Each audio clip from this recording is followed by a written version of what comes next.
Hey everyone, welcome to the December 1st edition of the TimeformUS Forecast. I'm David Aragona here with my usual co-host Craig Wilkowski, and this week we're looking ahead to Saturday's card at the Big A. It is Cigar Mile Day.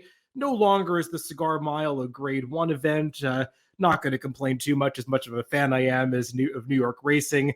I think there are probably too many Grade 1 races out there in a number of divisions, so not going to complain about losing one, but oddly enough, downgrading the Cigar Mile to a Grade 2 has actually generated a much more competitive field than you usually get in most Grade 1 races in New York. So maybe that's an actual positive change for the race itself. And we've got a nice card really throughout the entire stakes series at Aqueduct on Saturday. The Demoiselle and the Remsen, both Grade 2 events for the 2-year-olds, drew competitive fields with some very promising runners. Even the Go for Wand, which I think is the smallest field, 7 runners signed on among those quartet of stakes races, drew a nice group of horses that seems fairly competitive. So a lot to discuss in the stakes portion. We've got an interesting allowance race to kick off, the Pick 5, and that is what we'll be focusing on for this forecast. The late Pick 5 sequence at Aqueduct, races 6 through 10. Like I said, all 4 of the stakes races part of that sequence. And this is a pretty difficult ticket to put together, Craig, because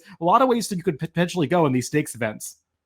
Yeah, we have a total of, I think I counted 48 horses in the sequence, so almost an average of 10 per race. I do think this one is a little bit manageable compared to some others we've done recently, but it's not going to be an easy sequence for sure. Yeah, I mean, I guess it really depends on how you feel about the favorites in a few of these races, and some of them do look like they could be tough to beat. Others are a little more wide open. I think Craig and I might agree and disagree in a few different spots, so we'll see how we come what we come up with when we get there. But as for the first leg of this sequence, Craig, it is the only non-stakes event. It's an N1X allowance race going the 7 furlong distance.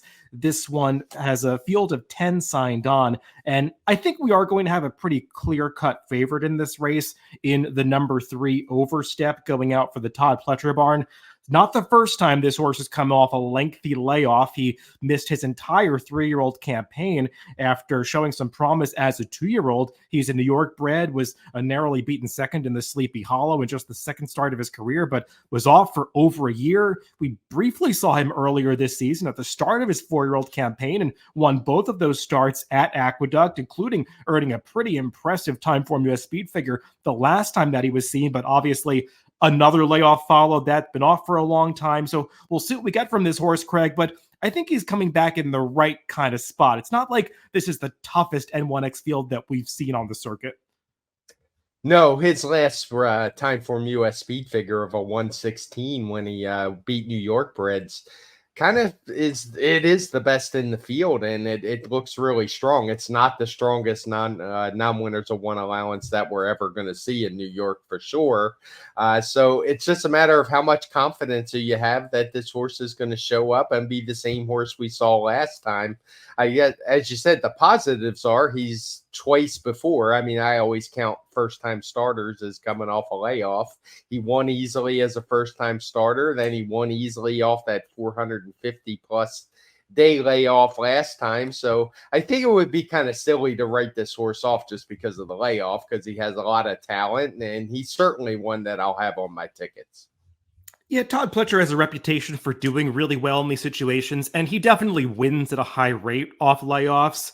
The ROI, it's not really there. I mean, it's not poor. I mean, I think he wins at 27% with, I looked up 6-month to 12-month layoffs on the dirt. The ROI of $1.55 is right in line with his ROI for all starters. So he doesn't do better with these situations, but he obviously can win with horses coming off layoffs like this.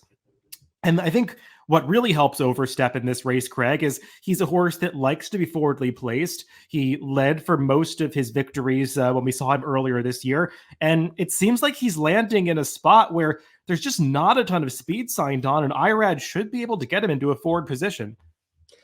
Yeah, when you look at the TimeformUS pace projector, it has that blue flag for favors horses on or near the lead, and there's just not a whole lot of other speed. The horse shown alongside him, the 8-horse Dark Vector, is one who has been known to press the pace in the past, but he's done it in cheaper claiming races. Last time it was in a race with with a slowish pace. So I wouldn't say he's one who actually wants to be on the lead. So I think if Overstep is ready to go, the lead is his for the taking, and there's just not much the others can do about it. Yeah, and I guess we should note that the other horse that's shown alongside him is ridden by Jose Ortiz. I'm sure everyone will have conspiracy theories about how that pace situation is going to play out.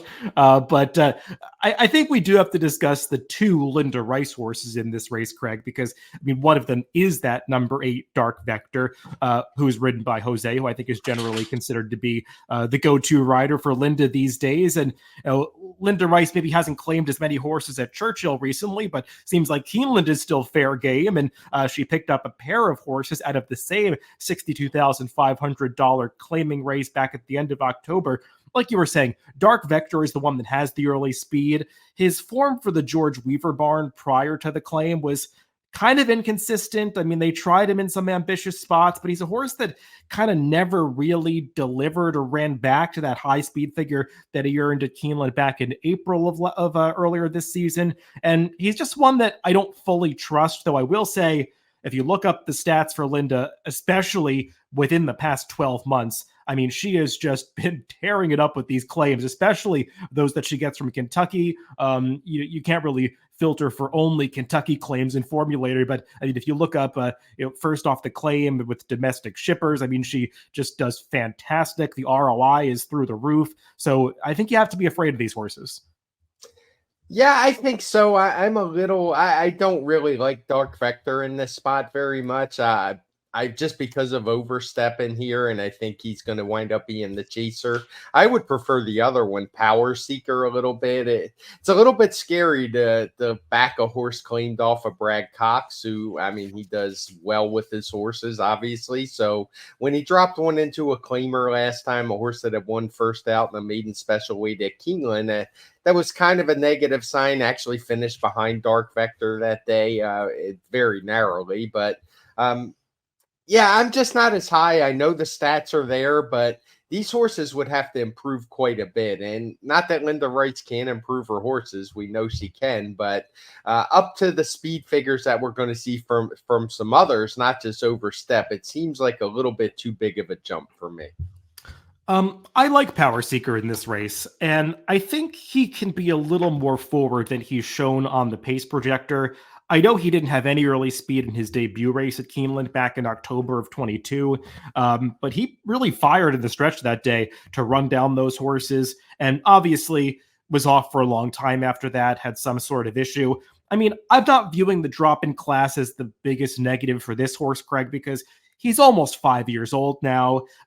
Gary and Mary West, who owned this horse previously, they've been pretty explicit that they're really only interested in getting horses on the Derby trail. That's what they pay a lot of money for. And once horses kind of get past that point and they prove that they're not on that track, they drop horses into claiming races. We've seen them do it quite a bit. It's not necessarily a bad sign, but just not the kind of horses that they're interested in. It really fits their program. So they got rid of this one. And I think there's still some potential here, because when you watch this horse's last race, he actually was trying to get forward in the early stages and didn't have that much less early speed than Dark Vector. But as they were kind of 3 horses vying for the front end, and you kind of could sense that Florent Giroux didn't really want to be part of it. So he reined this horse in, took him off the pace, and probably got a little farther back than he needed to, and then had some trouble sort of getting into the clear at the top of the stretch. But he was really firing at the end of that race, and arguably might have won if they had kind of gone forward with him a little bit more in the early stages.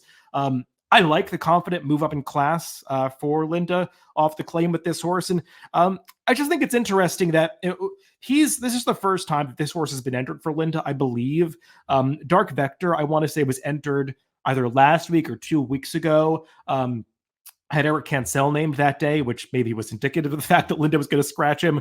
But I just think it's interesting both of these horses show up. I think Power Seeker is going to be the bigger price just because Jose Lezcano is riding. And I guess Jose's kind of considered the second tier, or Lezcano's kind of considered the second tier rider in the Linda Rice rankings these days. But I mean, he rides a lot of live runners for the barn still. And I think this one is pretty interesting, especially given those stellar stats that she's posted off the claim over the past year or so. Anybody else in this race that you were kind of looking at, Craig, or were you leaning more towards that favorite? No, I'm leaning more towards a favorite. And as I said, I do prefer the 2 Power Seeker. He would probably be more like a C type for me. If I was going to use some Bs, it would be just the horses that have run speed figures, which are basically better than everybody but Overstep. I don't love the horses, but that would be the 5 Oceans Reserve and the 6 Rocco Strong. They've just shown that they can crack the 110 mark, which is something most of the horses in this field can't do or haven't done at least. Yeah, Ocean's Reserve, I mean, seems like a solid type to pick up the pieces.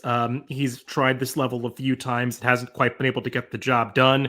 If the pace heats up, he'll be helped. Oh, he has shown some better tactical speed recently, so maybe he's not as pace dependent as he's looked at sometimes, but I'm still not viewing him as a horse that I really want to key on the win end. I mean, Rocco Strong has really improved for the Michelle Gianggiulio barn. I'm not sure if I love the turn back to 7, even though he's handled it in the past, though at least he is a horse that can get somewhat forward.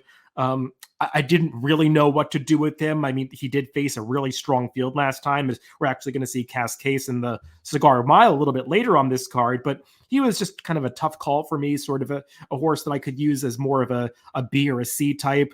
I even gave a long look to the number 9 Tetsu, who I like turning back in distance. I don't think he wanted any part of the mile last time, and you kind of saw that in the final furlong as he took over like he was going to win that race and then just couldn't sustain it through the final 8th.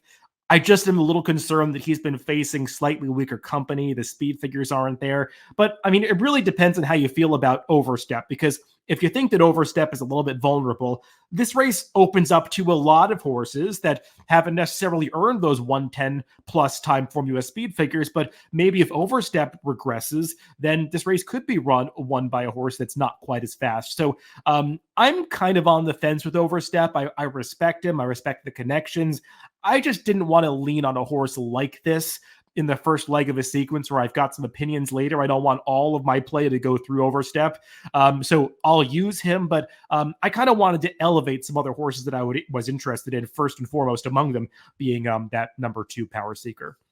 And the good news, and I was actually going to bring this up, is if you don't really care for this race, there is an all stakes pick 4 that immediately follows it. And that may be the direction I go. We'll get to see the odds, which will probably have a large influence on if I do that. I mean, if Overstep winds up 6-5 or even money, something like that, then I probably wouldn't be interested at all in keying him. So it's just one of those. I'm glad we get to see this race first. That is a good point. I mean, obviously, we like to talk about pick 5 sequences because there are benefits for the players with these sequences. I mean, especially at Naira, you have a much lower takeout in the pick 5 compared to the pick 4. And also, Naira doesn't allow CAW play in the late pick 5. So, I mean, those are benefits and incentive to play the pick 5. But like you said, at the end of the day, you've got to base what you decide to play on your opinions. And if you just don't have a great feel for this first leg, then maybe you don't want to force yourself into having to play it. Let's move on to the stakes portion of this sequence. Race 7 is the grade 2 Demoiselle. This one going that demanding 1.125 distance around 2 turns for the 2-year-old fillies. And this is an interesting one, Craig, because from a class standpoint, there's no doubt that the number 3 Life Talk is way the horse to beat. I mean, she's faced tough company in both stake starts, having finished behind Just FYI, who's going to be the champion in this division. And it's not like she was disgraced in either of those performances, especially the Breeders' Cup Juvenile Fillies, where I actually thought she ran a lot better than she had in the Frisette. I mean, she was never towards the inside that day after breaking from post 11, was wide on the turns, and was still running on at the end, only beaten just over 3 lengths by Just FYI. Life Talk is pretty good. I don't have too many concerns about her getting the 1.125 distance. It's just she hasn't run that fast yet. Really nobody in this division has run that fast yet, and she's not some kind of standout on speed figures, even though she kind of is the horse that you can trust the most. Yeah, that's my one concern with her. She's going to be a short price in here, and she really hasn't run all that fast a race. Now, as we go through the field, we're going to notice that really nobody's run that fast of a race, but there's several very close to her. So I don't know that I want to take a short price on her in this spot. I'm sure I will probably try to find a way to get her on my tickets, as you know, there's a very good chance she could win this race, but she is going to be bet pretty heavily. And I just don't know if that Breeders' Cup Juvenile Fillies was really as strong.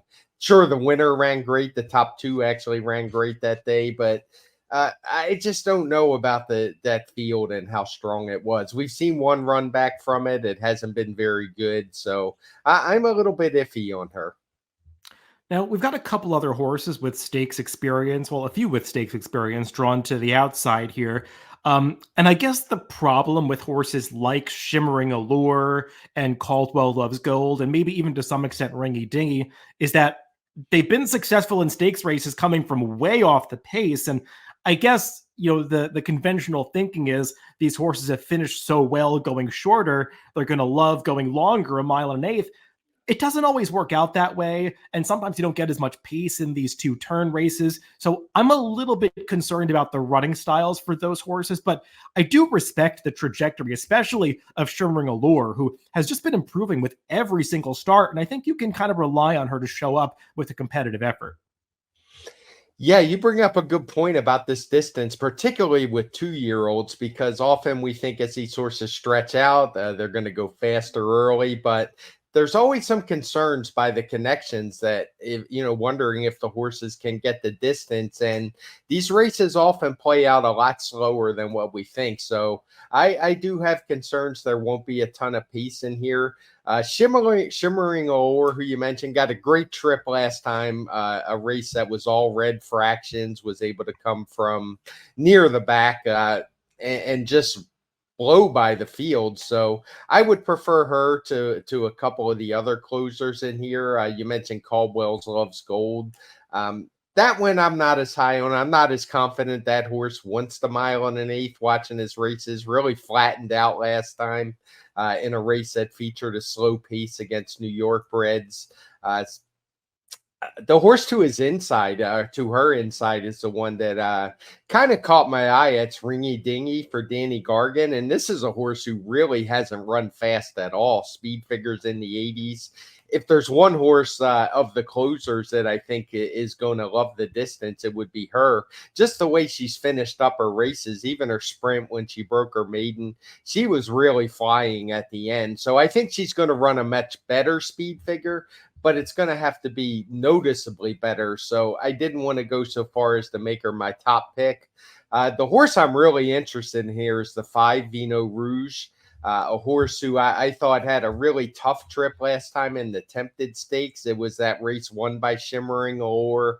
Fast pace, was tracking a very fast pace set that day. Wide on the turn, made a big move, went up and took the lead and just flattened out late. But I actually really liked what I saw from this horse, and you can see it in the TimeformUS speed figures. She actually got a higher speed figure of 99 than the winner, Shimmering Allure, who was 3 lengths in front of her at the wire. Yeah, I think that's a fair way to look at that race. I mean, the pace really did come apart in the Tempted, and Vino Rouge was the one to make that first move. I didn't love the field that she beat when she broke her maiden. It was an off the turf race where she really didn't look like she was getting there until kind of the final few jumps where the leader just sort of gave it up at the very end. But I think she did validate that she's a horse that handles dirt last time out. And I don't think that there was a whole lot behind those top two finishers in the Tempted, but they still earned nice speed figures that are comparable to those of the favorite Life Talk. So I totally get where you're going, Craig. And I think something else that makes Vino Rouge more dangerous is I think there's going to be a scratch in this race. The number 6, Caress, she is entered back on Sunday at Aqueduct in a 5-horse allowance race where I just submitted the morning line. I think I made her 8-5. So, I mean, I think if I were the connections, I'd be running in that race for sure. So, I mean, if she comes out, it really takes some speed out of this race. And it just works against those horses that are drawn to the outside, like Shimmering Allure, who does feel kind of pace compromised. And Caldwell loves gold. I think she's had excuses in her last couple of races. Speed favoring track two back, and then last time no pace in the Maid of the Mist. But like you, I don't really think she's the kind of horse that gets better going 9 furlongs, and the post doesn't do her any favors. So I've got some problems with her. I totally get where you're going with Ringy Dingy, who, like you said, not fast, but when you watch her last race, I mean, she just got such a good education in there. Katie Davis rode her so confidently, took her back, really kind of intentionally made her take kickback along the inside, coming up the rail, waited, and then was able to make that run through the stretch. So, I mean, she was 1-5. She was supposed to win that dominantly, but I think she did some nice things that day, and she's a full sister to Defunded, who is a grade 1 winner going 1.25 miles. So, I mean, she's certainly supposed to appreciate the distance, just has to get a little faster. I'm going to kind of swing for the fences in this race, Craig, because I think the whole field is pretty competitive on paper, and there are some horses that are going to be prices just because they haven't really faced the same company as a horse like Life Talk, but I'm not going to be surprised if somebody jumps up and runs 8-10 points faster. That's really all you need to do to upset the favorite in this race. The number 4, most of all, is the one that I put on top here. And look, I know that she was beating nothing last time in that off the turf maiden special weight event, but at least she finally started to put things together, because her debut race at Saratoga, that was just, she didn't have any shot that day. She was outrun early. She's a horse who probably wants to go longer, and they just kind of gave up on her at the end. I mean, that was also a really strong field behind Candide and Catherine Wheel and Money Rocket, who were really well meant at the time. She's not a turf horse. She got rank in that race. I don't care about it. I mean, she finally had a fair shot last time for the first time, and she was a pretty convincing winner going the mile distance with a speed figure that's not that far off plenty of others in this field. I know it was in the slop, and I know she was facing absolutely nothing, but at least I think she's a horse that is now heading in the right direction. I like that Bill Mott's giving her this shot. And also, looking up his stats in Formulator, Bill Mott has excellent statistics with horses coming off maiden victories in dirt routes. He's 17 for 63, $2.34 ROI over the past 5 years. And specifically with 2-year-olds in that sample, he's 5 for 14, 36% with a $3.51 ROI. So especially with Caress likely coming out of this race, if I were Jose Ortiz, I would just be putting most of all in the lead and hoping she gets the distance. And based on pedigree and what I saw last time, I think she's one that's going to relish this 1.1 miles. Yeah, I have no issue with her at all. I was initially going to not like her because of just coming in off the turf race, but the speed figure was good, and I actually wound up putting her down as a B on my list. And you covered most of everything I was going to say with Bill Mott. She would definitely be my second choice in this race. And I also want to give a long look to the number 2, Dolomite, who the distance might be a little bit of a question, though her dam Sunset Ridge was a stakes winner on the dirt going 1.1 miles. She's coming out of a race. I know how it's come up for the buyer speed figures. I'm going to right now look up the chart in TimeformUS so I could accurately talk about it. But her last race has had a couple horses come back to run much faster, including second place finisher Money Grab, who I'm looking at the TimeformUS chart now. She came back to run 14 points faster in her next race. The 5th place finisher came back to improve by 26 points. The 6th place finisher came back to improve by 23 points. There's some evidence piling up that maiden race on October 22nd, I think it was the last race of the day, might be a lot better than the speed figure suggests at first glance. And she's also a horse that had a real trouble in her debut race, was just completely steadied out on the backstretch and actually ran on really well to be second behind My Main Squeeze, who did come back to eventually win a stakes, actually finished ahead of Caldwell Loves Gold last time. So, I mean, the company lines for Dolomite suggest that she might be a lot better than those speed figures indicate. She drew a great post for Chad Brown, and she's going to be a rare, fair price for this barn. So she's another one that I really want to upgrade in this race. And I'm kind of leaning towards these 2 recent maiden breakers, Dolomite and Most of All, who look a little slow on speed figures, but I think this is a much more competitive race than it might appear at first glance. Yeah, that's interesting. I actually, since you were talking about it, I pulled up the worksheet for that day. And honestly, it couldn't be a more straightforward, simple day from start to finish looking at the speed figures. it's one, if I was to move it up, it would just be one of those cases where maybe the track changed for the last race. I mean, it's happened before, but it could also be a case they're just 2-year-olds, and maybe a lot of them ran a lot better second out than first out. So we will see, but it's certainly an interesting point and one I hadn't noticed. Let's move on to the 8th race. And Craig, this is one we already discussed. We did a DRF Stakes preview of the Gopher Wand and the Remsen if you want to check those out on DRF's YouTube channel. I think there are 4 main players in this Gopher Wand. I mean, I guess some people might want to project a horse like Saddle Up Jesse is making the big jump up in class from the form that she's in. But I mean, most people are going to narrow things down to the 2, 5, 6, and 7. And among those, you've got a pair of Chad Brown trainees that I guess they could take money in this race. I'm kind of starting to doubt my morning line. I'll put that right out there up front because I've seen every public handicapper picked the same horse in this race. So I'm kind of feeling like I made the wrong favorite. But I mean, as for Gerrymander and Good Sam, the 2 Chad Brown trainees, I think they're both fine. I think we have the same feeling on Gerrymander in that she's run competitive speed figures. She's consistent this year, but she just hasn't been getting it done often enough to justify what could be a short price. And I mean, I don't want to put any stock in her last race where, I mean, she won a match race over a horse that was basically eased at the end. I mean, between the Chad Brown runners, I do prefer the upside of Good Sam, who's a 3-year-old who's just kind of been steadily improving this year, gets the mile distance. So, I mean, I think she's the horse that if somebody's going to take a big step forward in this race, it's probably her. But Dr. B and Tizzy in the Sky, they've just been running a little faster, and I'm kind of leaning towards them. Yeah, they're the only 2 I'm going to use in this race. I mean, you can't spread in every single race, and this is one where I'm pretty confident that these 2 are the 2 that the race goes through. Just both from quality of the races they're coming out of and the fact that they just have better speed figures than everybody else. The big question with Tizzy in the Sky is the little bit of a turn back in distance. Her best races have been at 1 mile and an eighth, even going back as a last year when she was just a 3-year-old. Her best races came going longer. So the turnback's a little bit of a concern, but she's in really good form right now. There's not a ton of speed in this race. I won't be surprised if she's able to get the lead. The pace projector shows her second to Gerrymander, but it's not like that one is a horse who is always going to the front.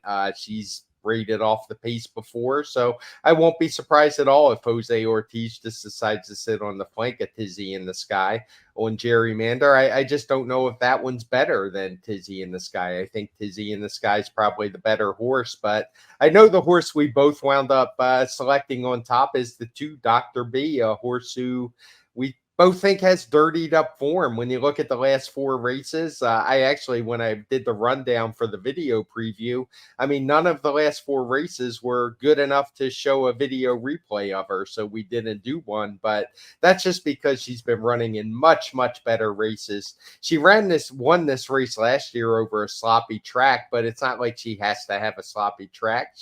I just think she's going to offer some value. I do think she'll slip through the cracks a little bit. I'm not as questioning your morning line as you are. We know that Chad Brown always is going to take probably more money than he should. The Ortiz brothers get bet heavily. So we'll see. It'll be an interesting one. You can't really consider the odds for the pick 5, but I'll be curious to see how this one plays out. But for me, those are the 2, Dr. B and Tizzy in the Sky. Yeah, I'll be curious to see how it's bet too. I mean, I've seen a number of handicappers picks in this race, and I have not yet encountered a handicapper that has not picked Dr. B. So I kind of feel like I got this one wrong, and she's going to be more like 5-2 or 2-1. I don't know, Craig. Do you think that's a good price on her? I don't know. Maybe I'm wrong about that, and she will be a bigger price. But I'm just getting the feeling that, and maybe my morning line plays into it a little bit, but that she's everybody's wise guy horse in this race, and often those do get over bet. I mean, do you think she's the most likely winner? I don't know if I feel that way. No, I think Tizzy in the Sky is probably the most likely winner. And, when I made my selections, I was thinking there'd be a little more value on Dr. B, because I think maybe it's I mean, I don't want to say the other horses have no chance, but if I was just comparing those 2, I have a close, I would say maybe a 55-45 chance that, I would give Tizzy in the Sky a little bit of an edge. Just thought Dr. B would be a little more value, but I'm not going to try to separate them very much on my tickets. It would just be this one where I had both of them at the same tier. Yeah, I'm kind of leaning in that same direction. I don't want to go all in on Dr. B because, I mean, let's be honest, she hasn't been the most consistent this year. I mean, her bed of roses was just bad. I mean, she has run well on a few other occasions, and I think if she can get back to her honorable miss or ballerina, that she's a major player in this race. But I mean, she did take advantage of a, a situation where she was able to get to the front end over a sloppy track that she clearly likes last year.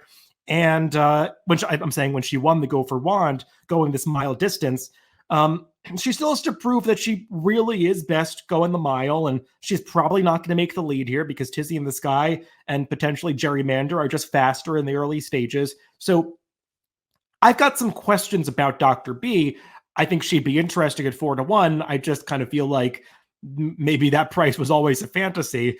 And Tizzy in the Sky, I really liked her last race. She was really game trying to battle back and that turn back the alarm. The winner of that race, Interstate Daydream, just hounded her the entire way. She's got to get the mile, whereas she's probably a little better going the mile in an eighth. But if they leave her alone up front, or if she can get to the lead, I think she's really dangerous. So I'm kind of like you, Craig, where I'm leaning towards those two, though I will say something about the outside horse, Good Sam. I mean, I'm always reluctant to make any Irad Ortiz horse a selection because I just kind of assume they're all going to get overbet. And it's kind of the reason why I got her a short price in the line because, I mean, he's riding her of the two Chad Brown horses. I wouldn't want Good Sam to be the horse that drifts up in price.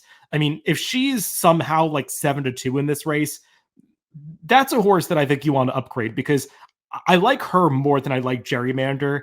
And I really do think if anybody is going to step forward in here and get into that 110 plus TimeformUS Speed Figure Club, it's her. I thought her last race was pretty impressive. So I was kind of assuming that she would get bet down a little bit and not be an enticing price for me. But she's the one that I kind of want to be a little flexible about. Yeah, if I'm using a third horse, it would be her. It just depends how the rest of my tickets play out. But as you mentioned, I think I said it on our preview, of all the horses in here, she's the one that I think has the upside that could actually improve her speed figure. We've seen Gerrymander, we've seen Venti Valentine. These horses have been running the same speed figures basically since they were 2 or middle of their 3-year-old seasons and just haven't improved. Whereas Good Sam is definitely on an upward trajectory. It would only be her 6th lifetime start. She's still just a 3-year-old, unlike the other main contenders in here. So definitely some upside on this one.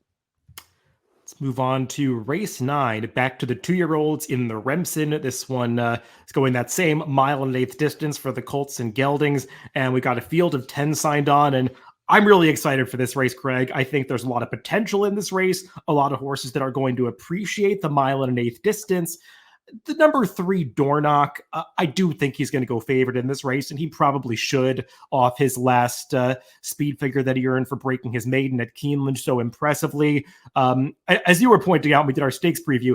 It was visually impressive that he was able to win so decisively while being kind of green still, lugging in, racing on his left lead. Not the prettiest of victories in terms of his action through the stretch, but he's just got so much ability. If this horse can ever, change leads on cue and run a more professional race, he might turn out to be one of the better members of this crop. And pedigree, watching him run, I don't think a mile and an eighth is supposed to be a problem for him.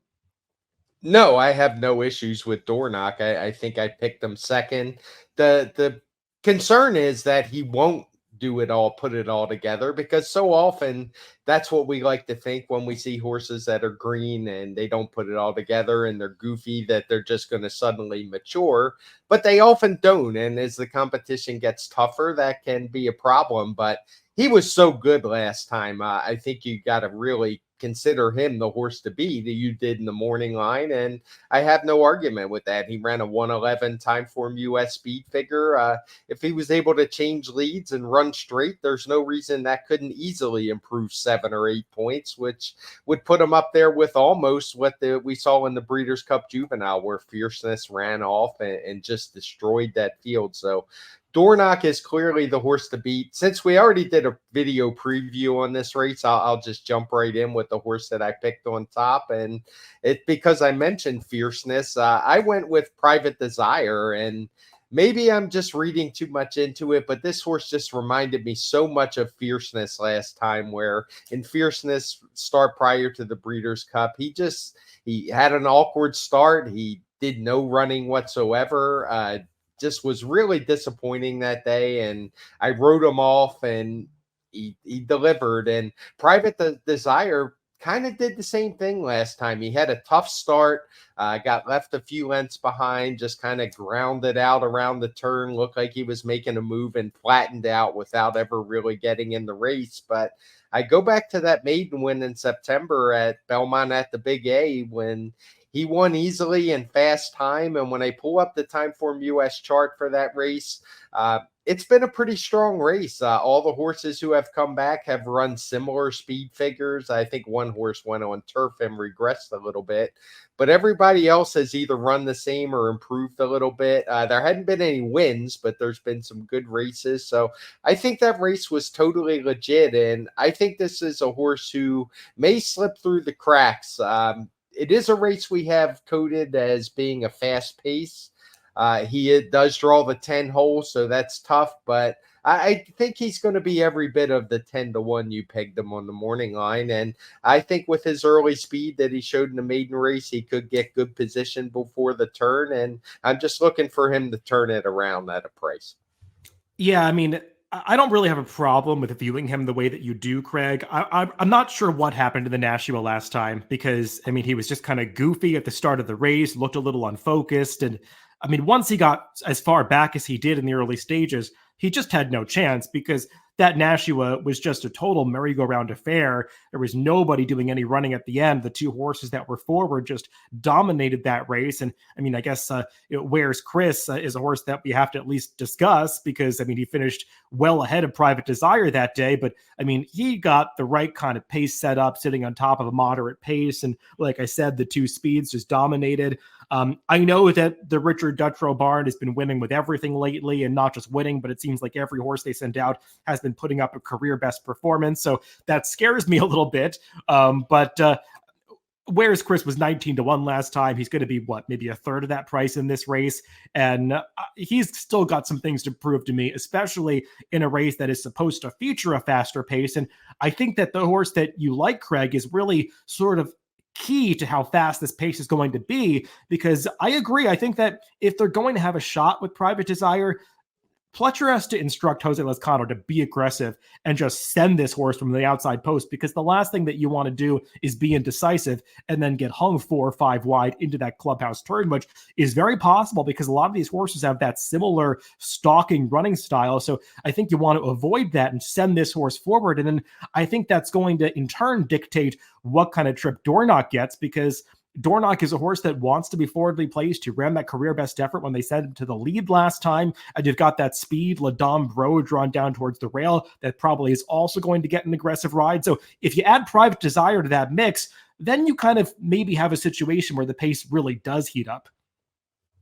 Yeah, for sure. And I think the pace is a question. Like I mentioned it with the Demoiselle, sometimes the jockeys and the connections are a little timid to go fast, going this 1.125 distance. It's early in horses' careers, but it's a tough call. I tend to agree with the pace projector. I think things may be a little fast up front and a little contested, but we also don't know that these horses can finish off races going 1.125 miles at this stage in their career. So often the horses who are able to win the speed battle will hang on and run just fine.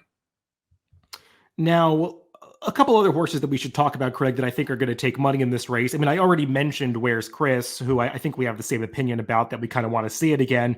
I think a lot of people are going to land on Sierra Leone, who I get it. I mean, there's pace in here. He feels like the one horse that has shown the ability to sit back behind horses and make a run from off the pace. And he really did finish impressively last time to close down that field. And once Manny Franco got him to the outside and sort of was able to urge him to get into gear, I mean, this horse just did the rest on his own. And he was geared down at the end of that race. And with the pedigree he's got, that massive stride that was on display on debut, he does feel like one that's really going to relish this 1.125 distance. I just have some trouble taking what I think is going to be a shortish price on a horse that just hasn't run that fast yet. No, this was, I often mention, well, I never have an issue talking about buyer speed figures, but I'm very rarely aware of them. But when I was handicapping this race, I actually went and looked up his to see if maybe we had a big discrepancy, and we don't at all. That team also had the race slow. And when I look at the TimeformUS chart, only one horse has run back. That horse has actually run twice over step position. He wound up breaking his maiden 2 starts later at 1.70 miles, but only with an 87 speed figure.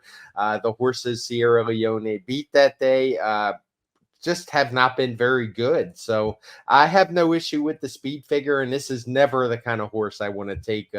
He's not going to be the favorite by any means, but you have him pegged as the second choice, and that's a little too short for me with a horse with this kind of resume. Yeah, I kind of feel the same way. In a weird way, I do feel like he's maybe the horse that you want for the future because he did show a lot of likable attributes on debut, and I kind of do expect him to run well here. I just didn't really want to bet him in this race. As you know, for some others, Craig, I'm pretty intrigued by another horse that I think is going to be a similar price to the one that you put on top, and that's the number 5, Drumroll Please. And actually, these horses have a connective thread because Javier Castellano, who had been the regular rider of Private Desire, is going to jump off that one and instead go with Drumroll Please for whatever that's worth. I'm certainly not somebody who puts too much stock in jockey decisions, but Drumroll Please is just a horse that, yes, he's another that hasn't run that fast yet, but I just like what I've seen from him in his start so far. He just seemed like a horse that really needed his debut, wasn't bet for Brad Cox that day at Saratoga, and got sort of an educational run in the slop. I really liked his second start. I know he was well beaten by Locked, but I mean, what price would Locked be in this race? I mean, he's one of the best 2-year-olds in the country, if not the best, going into next year. And Drumroll Please, I thought, was game to chase home that superior rival, finishing 13 lengths ahead of the rest of the field. I mean, if Locked weren't in that race, we'd be gaga over Drumroll Please based on that performance. And then he came back last time, regressed a little bit to break his maiden, but I liked the way he did it because he traveled well into the race. The pace was honest enough, and he got headed in mid-stretch. Actually, I think the runner-up Huntball maybe stuck his head in front at the 8th pole, and Drumroll Please battled back to the inside, galloped out strongly after that. He strikes me as one that's going to be just fine going this 1.125 distance, and we know that he's okay sitting just off the pace, rating in behind horses, so I'm projecting him to get the right kind of trip in this race. He's got to improve a little bit, but I feel like he's a Brad Cox horse that you're actually going to get at a fair price. Yeah, and I mean, you say regressed a little, and numerically he did on TimeformUS, at least from a 101 to 100, but I don't think anybody would argue he traveled a lot of extra ground last time compared to that runner-up Try to Lock. So if you're somebody that uses other figures that count ground loss, and obviously we don't put them in our speed figures, but I certainly consider it when I handicap races, I would say he probably took a step forward because he was definitely wide around the turn. I mean, it doesn't matter if you're wide around the backstretch, but I thought he ran really well. And even though he was only rated 100, I wouldn't have any problem with somebody that said that race was more like a 106 or a 107. And I think he's eligible to take another step forward here. Yeah, and I don't want to discount the other Chad Brown horse, the number 2 Domestic Product. I mean, he ran a comparable speed figure in his maiden score back in the end of October. I know there's some doubt about that number because it was the only route race of the day, and that code is in the TimeformUS PPs. If you click on the speed figure on the new TimeformUS, it brings up an explanation of what that O next to the speed figure means for the horse.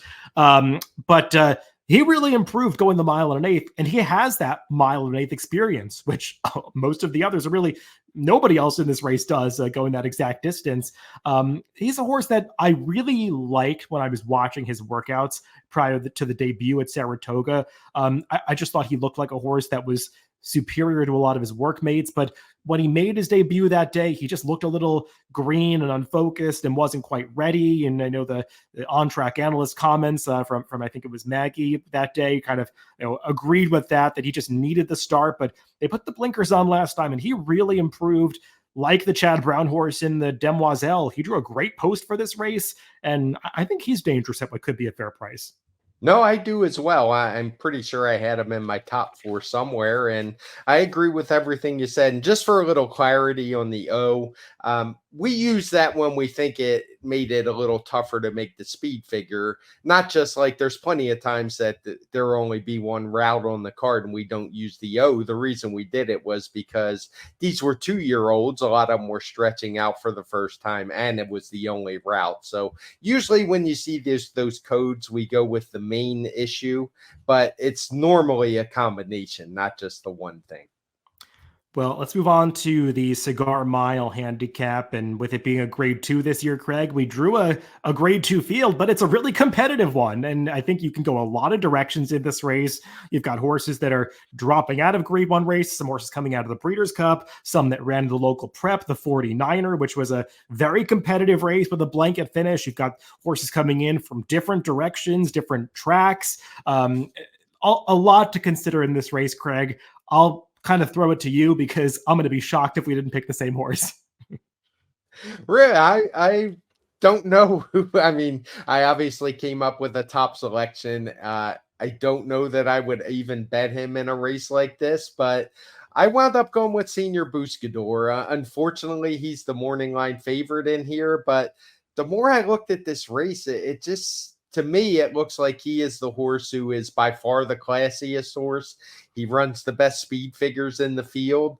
And it looks like on paper, and the pace projector agrees, that he's going to get a great setup in here. There's plenty of speed, and it's not like high quality speed that you think can dominate on the front end. And I really didn't want to like this horse. And he's a horse who I'm a fan of ever since he won the Springboard Mile at my home track Remington way back as a 2-year-old a long time ago. But he just kind of shows up. He runs his race every time. And as much as I tried to poke holes in him against this field, I just wasn't able to do it. And he's a horse I'm probably going to wind up leaning on in the pick 4 or pick 5. Yeah. And, Craig, and that is the horse I was talking about. I was sure you were going to pick Senior Buscador, and I agree with everything you said.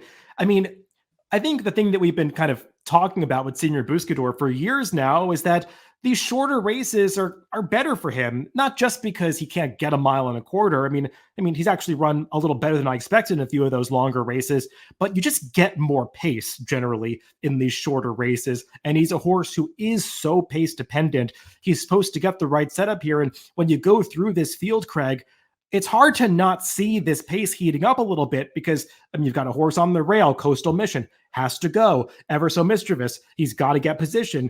I don't know what Cascades is doing here for Chad Brown if he's not going to go forward and get position. Awfully Cool, a horse who is coming from out of town that looks a little overmatched, but does his best running when he's forward. I mean, Accretive is not maybe a speed, but he's going to be pressing. And then on the outside, you've got Pipeline, who first start for the Cherie de Beaubarn does his best running when he's on the lead. So it just feels like Senior Buscador is supposed to get that perfect pace situation going a distance that I think is his best. Yeah, and not just the distance. I think the one turn is going to be perfect for him as well. It's just it looks like everything's lining up for him. And like I said, it's funny you said that you were sure I was going to pick him because I really tried not to, and it just was hard to come up with for all the reasons you said. And the more I just looked at this field, I mean, when I see a horse like Accretive as the second choice, I mean, yeah, he's fine, but is he really a grade 2 type runner? I think that grade 2, the 49er that he came out of last time, whatever, So Mischievous, is probably overrated. The Vosberg he ran second to Cody's Wish, who's obviously very good and may even wind up being horse of the year. But outside of him, that was an incredibly weak field, one where he was able to dictate a very slow pace. So, I mean, he should have ran second in there. There was nothing in behind him. So it just, I'm going to wind up really keying on Senior Buscador, and he may actually even be a single for me. It's a race I'm more interested in playing vertical plays with some of the other closers. Senior Buscador. We also have Three Techniques, a horse who comes from behind, Dr. Ardito. So this is a race I'm going to be looking to make a score with a race I think is probably going to come apart. Yeah, I want to play this both ways because I think Senior Buscador is a good horse for me to lean on a little bit in the last leg of the sequence where I want to use multiple runners in a few of the prior legs. And also, like you said, in some vertical plays, I think there are other horses that you can use along with him that are better prices because I don't love those horses coming out of the 49er. I mean, ever so mischievous. He runs well every time. Even when he's lost, he's right there at the end. And I mean, he's a good horse. He's honest. He seems to just work out good trips for himself. So, I mean, I kind of respect him a little bit. But I mean, we know what Dr. Ardito is. I just think there are better closers in this race. And the fact that he was as competitive as he was in the 49er is a little bit of an indictment of that field. And also, we've seen a few runbacks from that race. And I know Film Star came back and improved his speed figure a little bit, but I mean, he was well beaten in the Clark. I mean, just got a pace upgrade, but I mean, he didn't run that well in that spot. And Swift Shore, who was kind of the surprise to be involved in the finish of the 49er, I mean, he was terrible. I think he finished last when he came back in his next race last weekend. So I'm a little dubious of the quality of that race, especially compared to this one, which came up just a rock solid grade 2 event. So I much prefer the class of Senior Buscador. And I'll just kind of say I mean, we've been talking about our preconceived notions of Senior Buscador a lot, but I mean, I'll just comment briefly on a few of his recent races, Craig. And I thought he ran really well back in that Awesome Again, which was a race that was over a track that a lot of people considered to be somewhat speed favoring. The pace really didn't come back at all, and he was the only horse to make up ground. He made an early move, or tried to make an early move in the Breeders' Cup Classic from far back. He was never going to be successful sustaining a 5/8 of a mile move against that level of competition. I just think even when he's been unsuccessful, he's run really well in his races. He's just so honest, and it's not the kind of race where I think anybody can be that short of a price. I mean, I don't know how you feel, Craig. I'll be kind of surprised if anybody is under 3-1 in this race. So maybe he is the favorite, but I don't think he's going to be that short. And I believe he is at least 25% to win. Yeah, I agree with that. And I think you make a really good point about the Awesome Again. When you go back and watch that race, sometimes you get hung up looking at the horses in the front. And when you watch the race again, if you look, there's only one other horse in the race who was at the back and made up ground, and that was Skinner. And they were basically even throughout. Senior Buscador was a little bit ahead of them. But when they hit the stretch, he was just able to outkick Skinner. And don't get me wrong, Skinner's no grade 1 horse, but he's pretty good. He's come back since then to run a good second, I think it was, in the Native Diver. I know he ran a solid speed figure around a 120 that day. So I think that's pretty notable when a good closer like him, Senior Buscador, was able to just pull away from him. I'll say one thing. I know John Sheriff's never ships a horse, but I would have picked Skinner in this race. I've been just waiting to see him turn back to a one-turn race, but they decided to run in a paceless race last week. So missed opportunity there, I think. As for some other horses here, Craig, you brought up a few of them. I think Three Technique, if you like Senior Buscador, you kind of have to like Three Technique a little bit because he's a similar horse. Maybe he hasn't run quite as fast or kept the company that's quite as strong, but I mean, he tends to show up in his races. He had no shot in the Breeders' Cup Sprint last time. He's better going a mile, was pace compromised 2 back in the Aqueduct behind Zozos. So it's easy to project this being the right kind of spot for him too, with the way the pace is supposed to play out. And he's supposed to be a much better price. So, I mean, he's kind of my main backup. Yeah, he's the horse I really want to key in with Senior Buscador. Just I mean, when you look at his PPs, no horse in recent memory gets in races with no speed as this one does.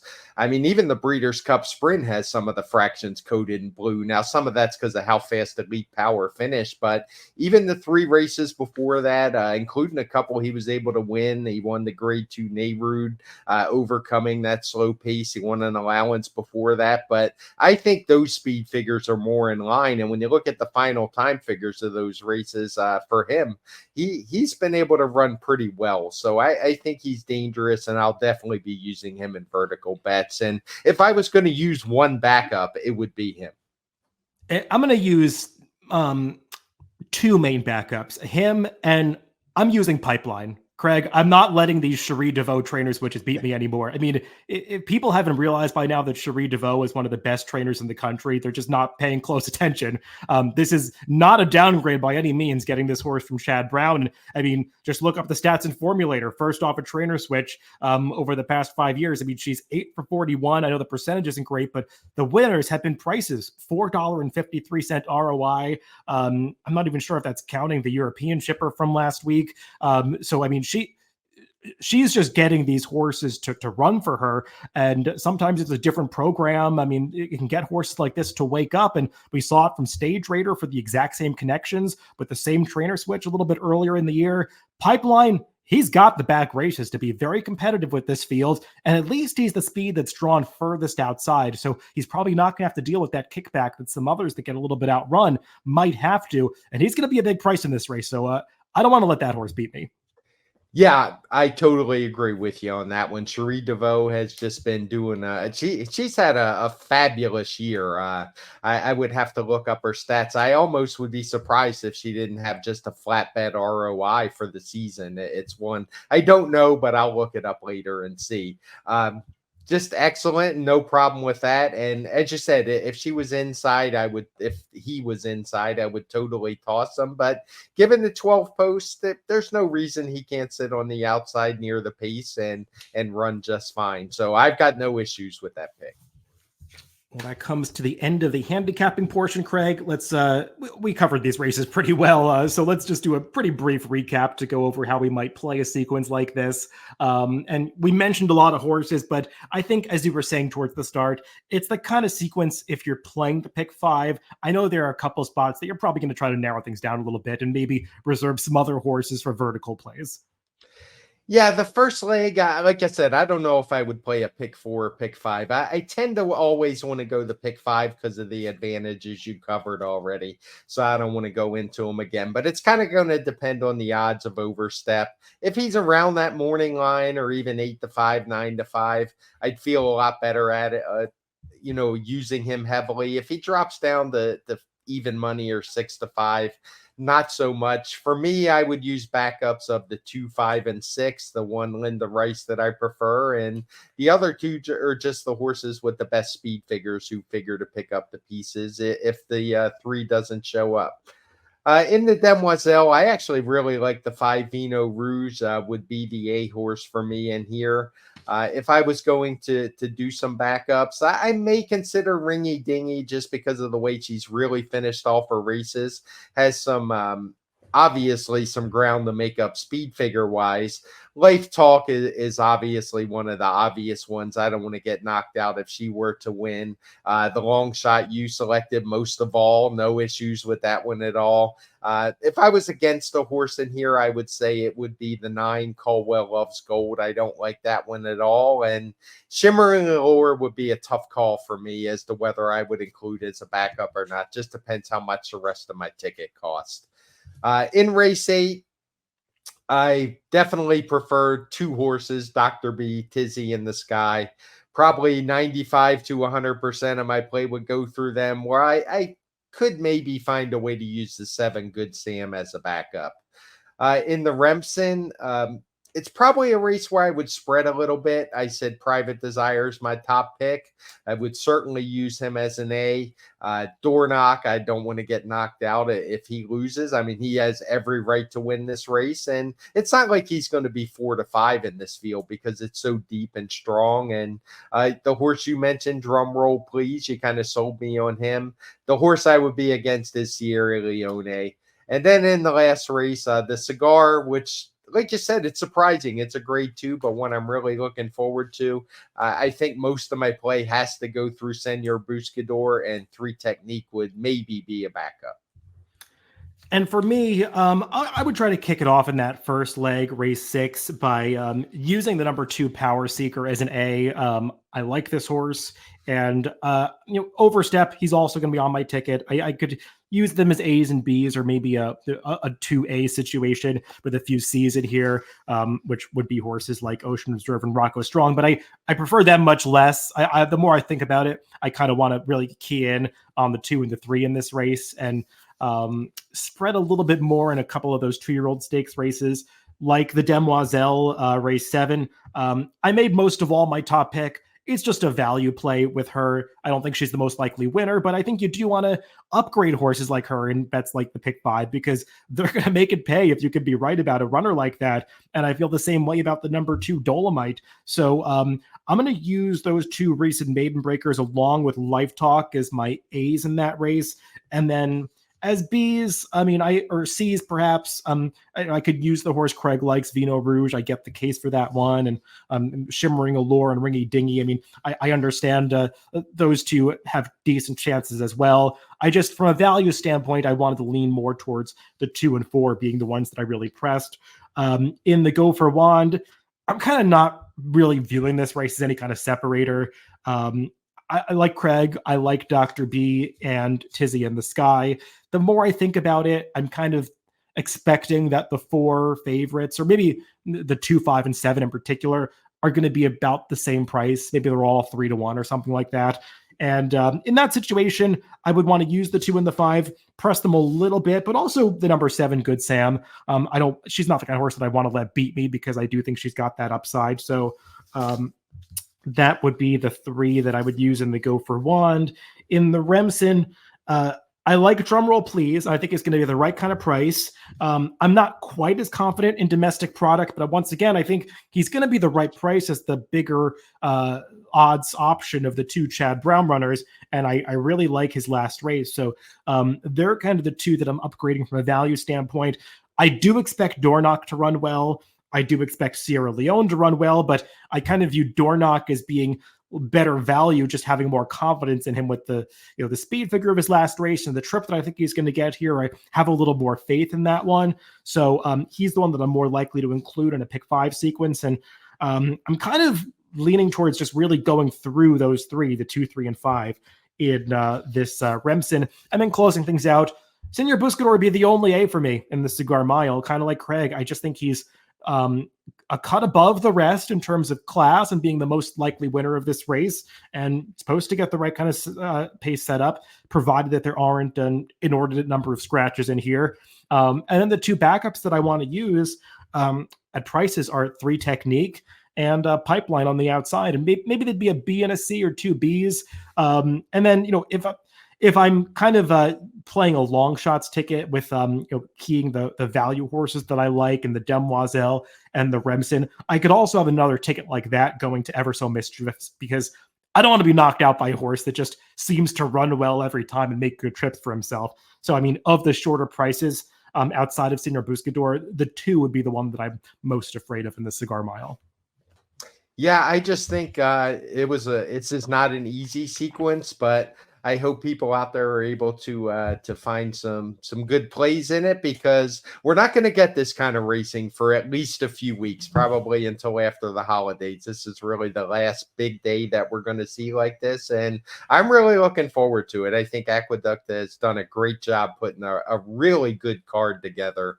Like you said, it's not always the kind of stakes racing we see on the NYRA circuit, but this is one that's as good as any for bettors that we've seen all year. I completely agree. I was very pleasantly surprised when I pulled up these PPs about how strong this day came up really throughout, especially with them having ended turf racing a little earlier than usual this season. My hopes were not as high as they have been in past years, but this Cigar Mile Day card definitely exceeds them. So like Craig said, I hope you have some opinions, can put together a ticket, because it's not the easiest, but it does feel like one that could pay nicely if you have some good opinions in a few of these stakes races. Well, everybody, thanks for tuning in to the TimeformUS Forecast this week. Remember, you can always catch these podcasts on DRF.com, Spotify, Apple Podcasts, and YouTube. Wherever you get your podcast, just make sure to subscribe to the Daily Racing Form channel. Everybody, again, thanks for tuning in, and Craig and I will be back to recap some of these races on the TimeformUS Pacecast early next week.